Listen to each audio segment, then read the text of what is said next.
nor did he even for a moment hesitate in his pledge. No uncertainty or indecision seemed to mark his takeoff. In a streak across the skies, he was off from Chicago to Rhode Island to confer with President Eisenhower at Newport, back across the Midwest to a brief touchdown in Nevada, his wife's birth state, another brief touchdown in Southern California, his own birth state, a fling across the ocean to Hawaii, the newest state, a return across the Pacific via Seattle, and then back to the nation's capital. Within 10 days of his nomination, he had campaigned in Illinois, Rhode Island, Nevada, California, Hawaii, and Washington State. Behind him, a wake of newspaper headlines marked his vigor and pressed his activity on public attention. The barometer of the Gallup poll reversed itself and projected him, for the first time since January, into a lead against Kennedy of 53-47. As spirits in the Kennedy camp plunged, spirits in the Nixon camp soared. The vice president was off and running and in the lead. His strategists settled down to consider the long course. There had been no lack of earlier consideration of this strategy, and it is worth examining this staff strategy even though it was never later implemented. For it reflected what some of the ablest minds in the Republican Party saw as the way to make a president.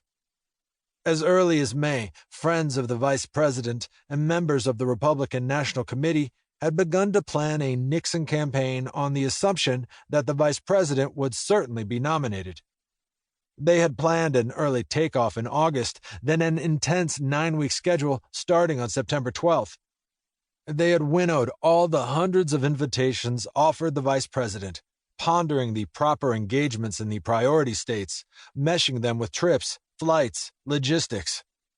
All state chairmen had been requested to fill out questionnaires on key issues they wished Nixon to stress in their individual states and to have them ready for screening at the Chicago convention.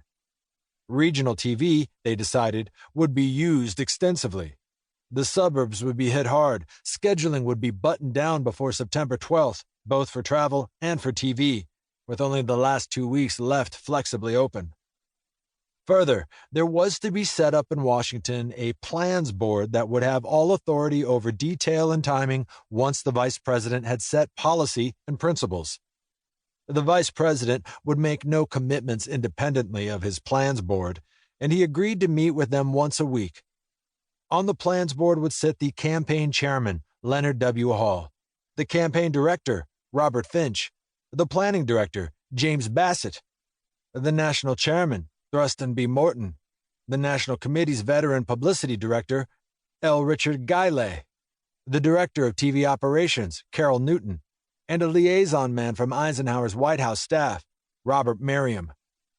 These men would operate the nationwide machinery of the Republican Party in support of the candidate and feed into the master plan of the campaign such personalities as Eisenhower, Rockefeller, Goldwater, Dewey, Percy, Lodge, Mitchell, and Judd, wherever such names would do most good.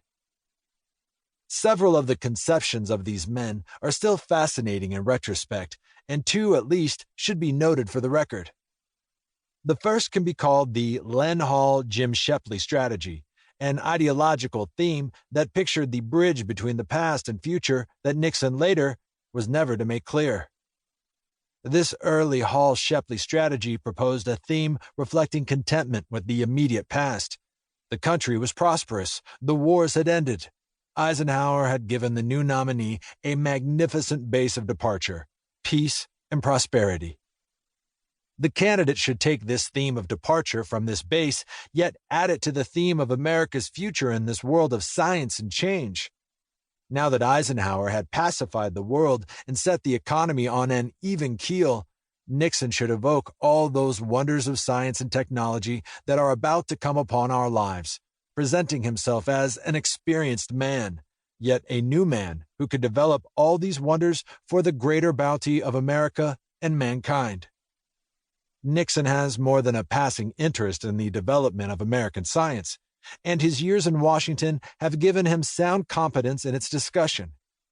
It is interesting to muse over what might have happened had Nixon adopted this as his forward, positive line in the fall campaign, as his close